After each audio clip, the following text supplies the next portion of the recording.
Soy Denise Bustamante y junto a mi compañero Luz Paredes les vamos a hablar sobre la potestad tributaria y el impuesto sobre la renta. La potestad tributaria. La potestad tributaria es la facultad que tiene el Estado de crear unilateralmente tributos, cuyo pago sea exigido a las personas sometidas a su competencia tributaria especial, siendo su destino el de cubrir las erogaciones que implica el atender necesidades públicas. La potestad tributaria es vista como la facultad o posibilidad jurídica del Estado de exigir contribuciones con respecto a personas o bienes que se hallan en su jurisdicción. En este orden de ideas, el poder tributario es inherente a la República, Estados y municipios. Nace, permanece y se extingue con él. En cuanto a la clasificación de la potestad tributaria. La potestad tributaria se encuentra clasificada fundamentalmente desde dos puntos de vista: la potestad tributaria originaria y la potestad tributaria derivada. La potestad tributaria originaria. Se dice que la potestad tributaria es originaria cuando emana de la naturaleza y esencia misma del Estado y en forma inmediata y directa de la Constitución de la República. Nace de la propia Carta Fundamental, donde existe Constitución escrita, o de los principios institucionales donde no exista la misma. La potestad tributaria derivada. Es la facultad de imposición que tiene el ente municipal o estatal para crear tributos mediante derivación, en virtud de una ley y que no emana en forma directa e inmediata de la Constitución de la República. Se derivan de leyes dictadas por los entes regionales o locales en propiedad de su propio poder de imposición. Se dice que son leyes de bases que desarrollan principios constitucionales. Los caracteres de la potestad tributaria. Tenemos que es abstracto.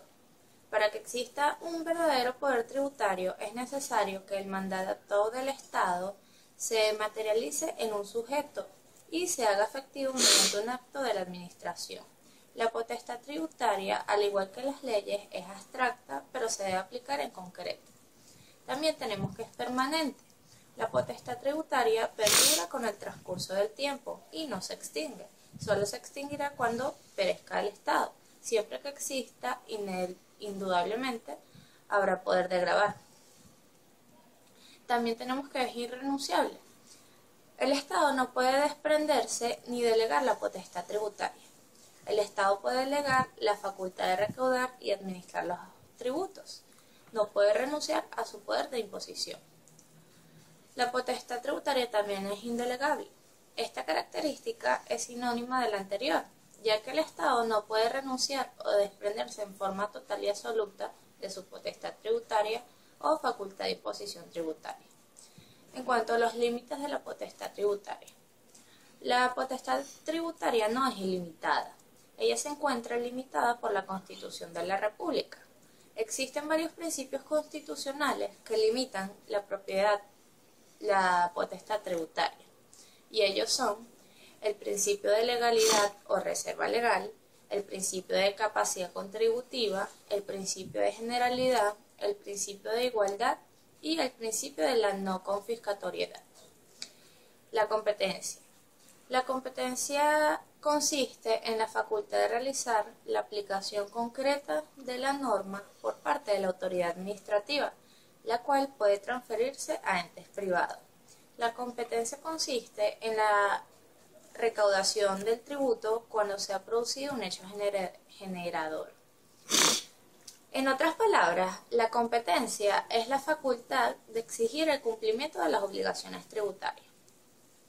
En cuanto a su clasificación, tenemos que se clasifica en competencia residual, que es la competencia sobre aquellas materias que están atribuidas por las leyes a los municipios, pero sin determinar un órgano municipal concreto.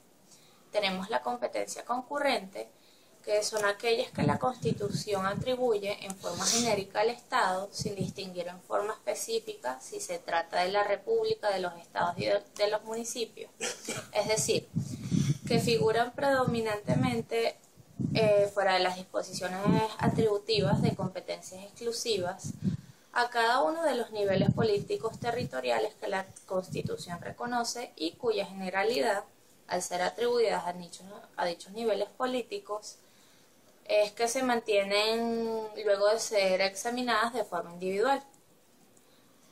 En cuanto a los ingresos estadales, tenemos que estos provienen de forma exclusiva de la relación jurídico-fiscal, es decir, se trata de aportaciones económicas de los gobernados que, por imperativos constitucionales y legales, se ven forzados a sacrificar una parte proporcional de sus ingresos, utilidades o rendimientos para contribuir a los gastos públicos. Las limitaciones explícitas.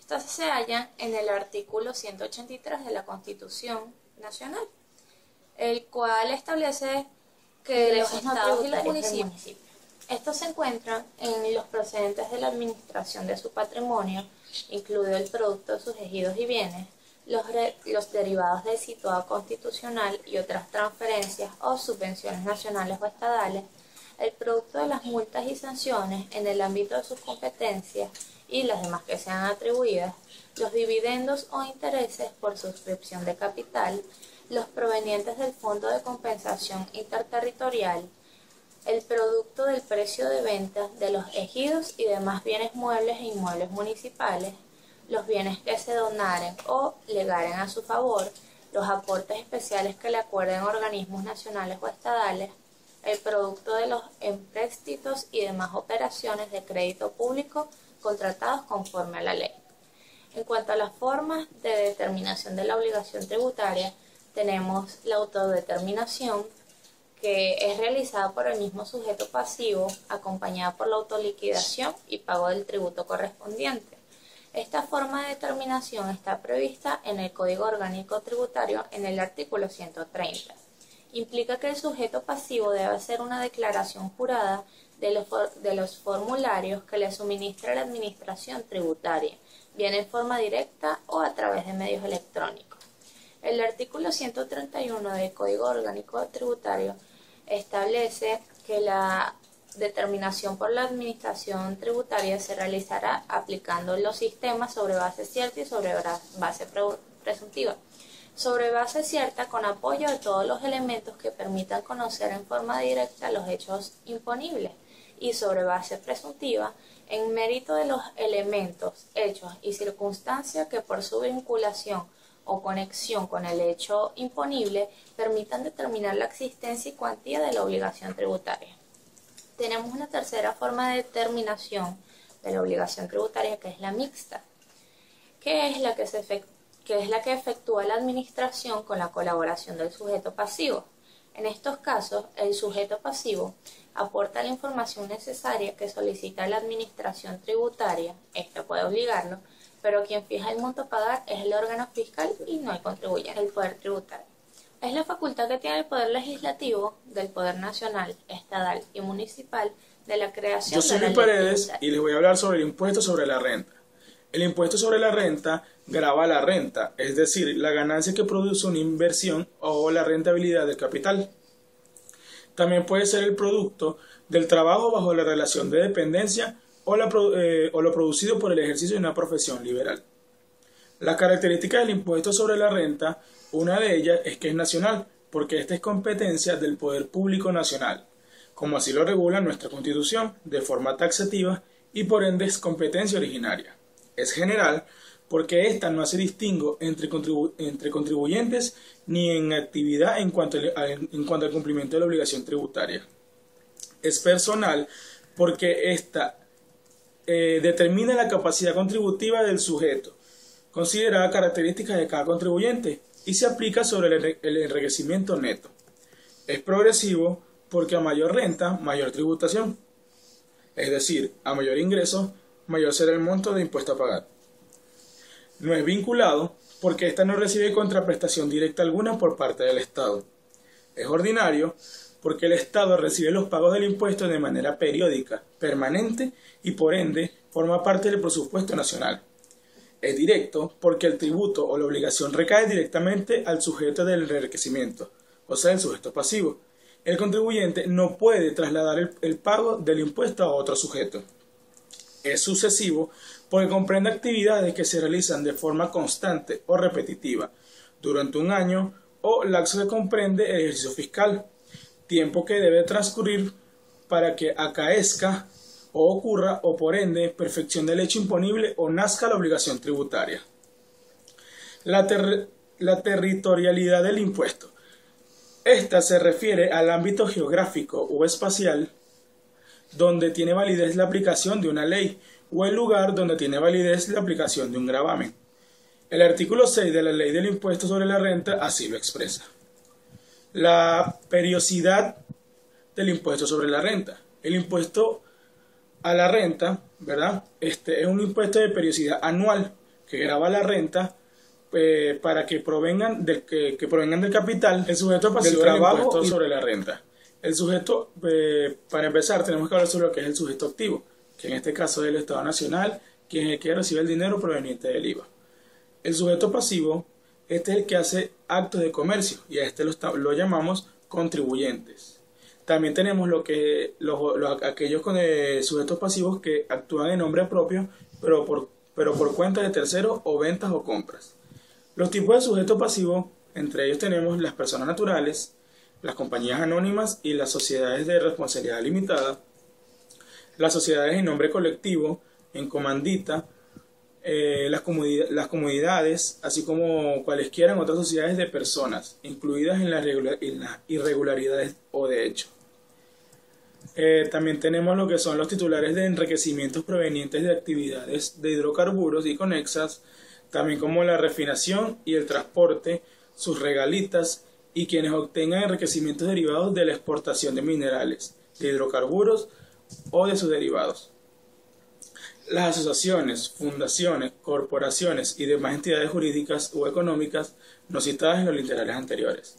Los establecimientos permanentes, centros o bases fijas situados en el territorio nacional, las gerencias yacentes se considerarán contribuyentes asimilados a las personas naturales y las sociedades de responsabilidad limitada. En comandita por acciones y las civiles irregulares o de hecho que revistan la forma de compañía anónima, de sociedad de responsabilidad limitada o de sociedad comandita por acciones. Se considerarán contribuyentes asimilados a las compañías anónimas. Las ventajas del impuesto sobre la renta. Una de sus ventajas es que es un impuesto productivo, porque produce un alto rendimiento.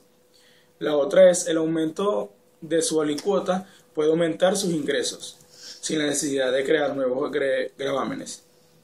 Una tercera ventaja es que la adaptación a los objetos de justicia social, las cuales son deducciones personales, progresividad, discriminación de las fuentes. El hecho imponible es el presupuesto de naturaleza jurídica o económica fijado por la ley para configurar cada tributo y cuya realización origina el nacimiento de la obligación tributaria. La ley, en su caso, contemplará la determinación concreta del hecho imponible mediante la mención de supuesto de no sujeción. Es el presupuesto establecido por la ley para tipificar el tributo y cuya realización origina el nacimiento de la obligación tributaria. Su base legal la encontramos en lo que es el artículo 36. Los desgravámenes son